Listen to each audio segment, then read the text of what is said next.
ও তো আমাদের থেকে মানে পালাবে এরকম একটা চেষ্টা ছিল, যার কারণে ওকে আমি ধরেছিলাম।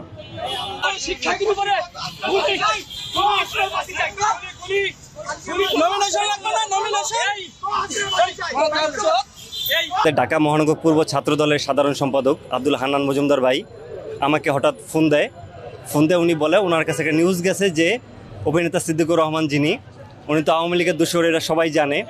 বিভিন্ন সময়ে দেখা গেছে আওয়ামী লীগের পক্ষ নিয়ে উনি আমাদের দেশনেত্রী বেগম খালেদা জিয়াকে নিয়ে এবং কি তারেক রহমানকে নিয়ে বিভিন্ন সময় বিভিন্ন কটূক্তিমূলক কথা বলেছিল। তো যার কারণে শুধুমাত্র আমরা বিএনপি পরিবার না, সারা বাংলাদেশের সকল জনগণই ওর প্রতি ক্ষিপ্ত ছিল।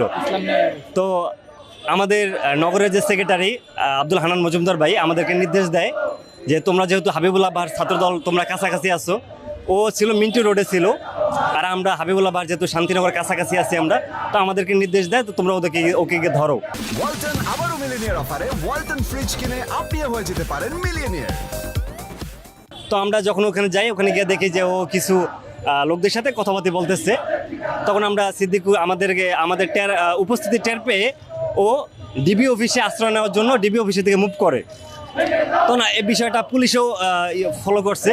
তো কিছু পুলিশও আমাদের সামনে আসছে। আসার পরে আমরা যেহেতু ভাবছি যেহেতু ডিবি অফিস, তাও তো পুলিশ, ঠিক আছে আপনি ডিবি অফিসে যান। তো ডিবিরা এই বিষয়ে এখন দায়িত্ব নেবে না, যেহেতু ছাত্রদল এখানে উপস্থিত হয়ে গেছে। আমাদের ছাত্র হাবিবুল্লাহ বাহার ছাত্রদল, আমি আমার সহযোদ্ধা সাইফুল ইসলাম এবং আমাদের আরও কিছু নেতাকর্মী উপস্থিত ছিল। তো আমাদের উপস্থিতি টের পেয়ে ডিবি অফিস আর এই দায়িত্ব নেবে না।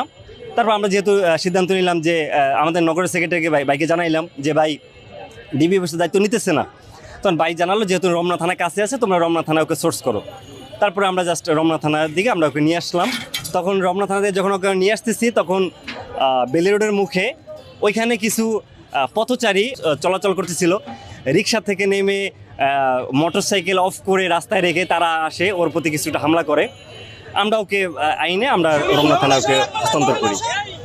যে আমি শুরু থেকে শেষ পর্যন্ত ছিলাম।